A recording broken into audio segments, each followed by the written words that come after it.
So finally, we are at the last leg of this topic 1 और इसमें बहुत सारी चीज़ें थी और काफ़ी लंबा था ये, तो उसके बाद शायद थोड़ा सा इंटरेस्टिंग हो जाए क्योंकि शायद कहीं कहीं पे बहुत बोर भी लग रहा होगा। ऐसे मैंने कोशिश की है कहीं पे थोड़ा थोड़ा सा आपको ईज आउट करने की। सो रिपोर्ट्स एंड इंडिसेस की बात करें तो इसमें से एक आध क्वेश्चन जरूर बन जाता है। तो कौन से जो है मिनिस्ट्री हो या कुछ भी इंटरनेशनल कौन जो है इसको रिलीज करता है रिपोर्ट्स को, इसके बारे में। So state of the global climate report 2020 released by World Meteorological Organization WMO given details of climate indicators such as temperature, ocean heat, ocean acidification, sea level rise, sea ice, glaciers and extreme weather। ये सारी जो भी चीजें हैं उनको देख के ये जो मेन इंडिकेटर्स हैं जिसमें से टेम्परेचर सबसे ज्यादा प्रोमिनेंट है और सबसे ज्यादा कंसर्निंग है इस बार। ओशन हीट, उसकी वजह से जो है क्योंकि ओशन में अगर हीट बढ़ेगी तो वहां पे जितने भी मरीन एनिमल्स हैं उनके लिए उनकी लाइफ डिस्टर्ब हो जाती है। उसके बाद आता है ओशन एसिडिफिकेशन।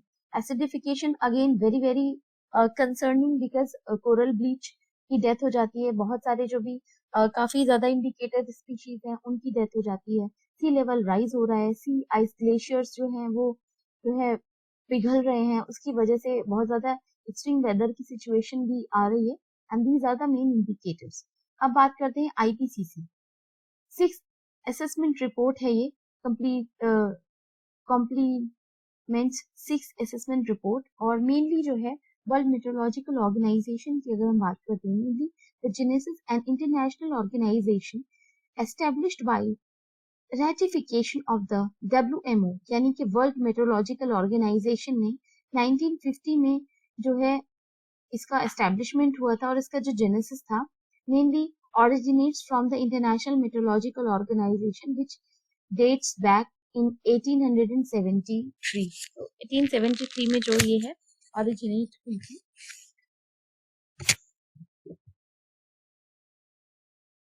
तो इसके ऑब्जेक्टिव की बात करते हैं। Dedicated to international cooperation and coordination on the state and behavior of the Earth's atmosphere, its interaction with the land and ocean, the weather and climate is produced and the reduction distribution of water resource। Mainly objective जो है इसका, सबसे पहले तो देखो atmosphere की ही बात हो रही है यहाँ पे, ठीक है।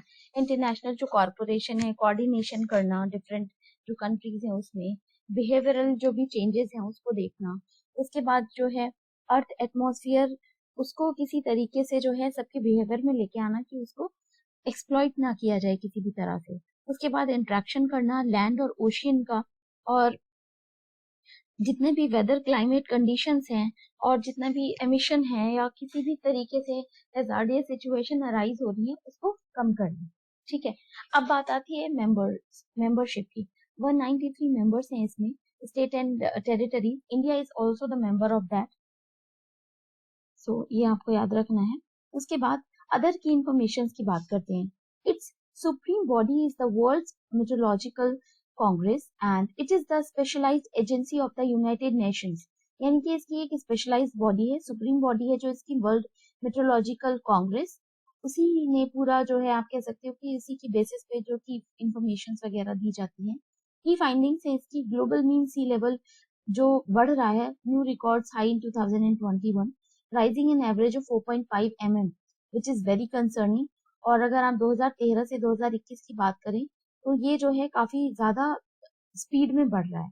तीसरी चीज आती है इसमें, countries the highest sea level amongst almost the entire Indian coast rising faster than the global averages. क्योंकि अगर सोचो कि इंडिया का जो है ये भी, इंडिया के अगर सी जो है कोस्टल रीजन की वो ज्यादा बढ़ रहे हैं तो वल्नरेबिलिटी भी ज्यादा बढ़ेगी कोस्टल स्टेट्स की, और उनकी लाइफ के लिए सारी चीजों के लिए कंसर्निंग होगा। Concern countries with the highest number of international displacement due to hydrometeorological hazards, China, Vietnam and Philippines जो है इसकी मेन कंट्रीज हैं और जो हाईएस्ट नंबर इंटरनेशनल डिस्प्लेसमेंट जहाँ पे हुआ है, तो ये जो है 3 कंट्रीज हैं मेनली। उसके बाद आता है global ocean observation summit GOOS या गूज बोल सकते हो, मैं तो अपनी लैंग्वेज में गूज ही बोलूंगी इसको, जो याद भी रहे जिससे। So GOOS report card 2022 world meteorological organization के अंदर नहीं है, release by world meteorological organization with the intergovernmental oceanography commission of UNESCO, IOC, UNESCO and other GOOS partners. Annual जो है 2017 से ये रिपोर्ट जारी हो रही है, और गूज का जो है परमानेंट ग्लोबल सिस्टम और observation, modelling, analysis and marine जो ओशियन डेटा है उसको मेंटेन करना। Highlight biological observation for the first time and identifies gap in system, जितने भी हैं points educate in operational services across ocean like Indian, Atlantic and southern ocean. Mainly greenhouse gas bulletin 2020 again world meteorological organisation ने release की इसको। Atmospheric level जो है उसको 3 जितने भी ग्रीन हाउस एमिशन है, जिसमें carbon dioxide, methane and nitrous oxide जो है न्यू रिकॉर्ड्स बने हैं 2021 में। क्योंकि आपने देखा होगा कि 2020 में कोरोना था, उसके बाद बहुत ज्यादा लंबे समय तक लॉकडाउन चला, फिर लॉकडाउन धीरे धीरे ओपन हुआ, उसके बाद से जो भी इंडस्ट्रीज वगैरह थी, सारी इंडस्ट्रीज जो है रिज्यूम हुई, मैन्युफैक्चरिंग वगैरह बढ़ी, उसकी वजह से प्रॉब्लम ज्यादा अराइज हुई। Emission will also increase by 10.6% by 2030 from 2010 level। तो ये भी एक कंसर्निंग सिचुएशन थी। उसके बाद आता है climate investment opportunities in India cooling sector, the World Bank releasing by World Bank and key highlights थे इसके। बाय 2030 ओवर 160 और 200 million people across India could be exposed to lethal heat wave annually.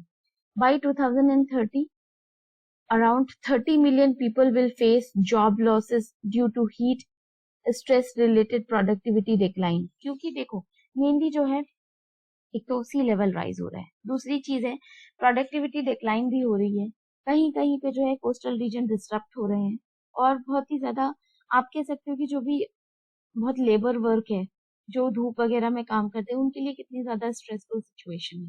क्योंकि अगर temperature बढ़ता जा रहा है, AC वगैरह में हम बैठे हुए हैं, और उसकी वजह से जो डिसरप्शन है एनवायरमेंट में, which is very very concerning, and that is the main reason इतनी सारी इंटरनेशनल ऑर्गेनाइजेशन जो है क्लाइमेट को लेके कंसर्न है। वो बात अलग है कि हम लोग कितने कंसर्न है, that does really matter. By 2037, demand for cooling is likely to be 8 times more than the current level and leading to an expected rise of 435% in annual GHG emission over next 2 decades। तो 435% तो बहुत ही ज्यादा हो जाएगा, और ये किसी तरीके से कम करना बहुत ही ज्यादा इम्पोर्टेंट है। एज अ फ्यूचर एडमिनिस्ट्रेटर मैं आप सबसे भी रिक्वेस्ट करूंगी कि अपने आसपास लोगों को थोड़ा एटलीस्ट समझाने की कोशिश करें, वाटर को वेस्ट ना करें, पेपर वेस्ट ना करें। उसके अलावा जो है अगर किसी के पास एक कार है तो आप उसी से गुजारा करो, जरूरी नहीं है कि 2-3 कार लेनी है, क्योंकि ये जो है बाद में जाके बहुत प्रॉब्लम होने वाली है, हम जिंदा नहीं बचेंगे लैविश लाइफ के चक्कर में। तो climate and development and agenda for action, the World Bank releasing by World Bank complies and harmonize results from the World Bank Group country climate and development report CCDRS। तो इसकी जो भी harmonious जितने भी रिजल्ट्स और जो compliances हैं उसको देखना, वर्ल्ड बैंक रिलीज करती है इसको, climate and development agenda for action, which is very important. Fourth जो इसके डायग्नोस्टिक रिपोर्ट है उसकी, investigate climate change and development consideration.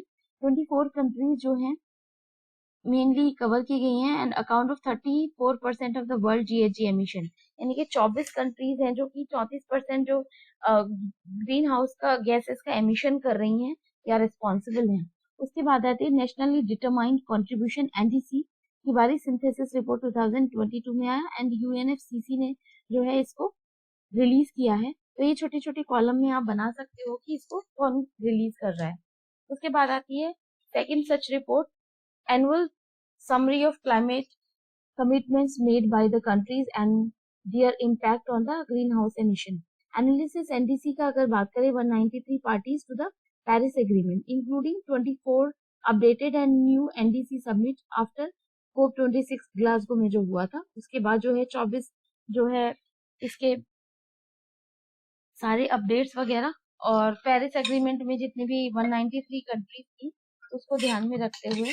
दूसरी चीज है cumulative CO2 emission in 2020 to 2030 to be likely use 86% of the remaining carbon budget. उसके बाद आता है combined climate pledge could put the world on track 2.5 degree Celsius of temperature rise by 2100 यानी कि 2100 2100 century में जो इतना ज्यादा बढ़ जाएगा समझ ही नहीं आता लाइफ बचेगी भी कि नहीं बचेगी.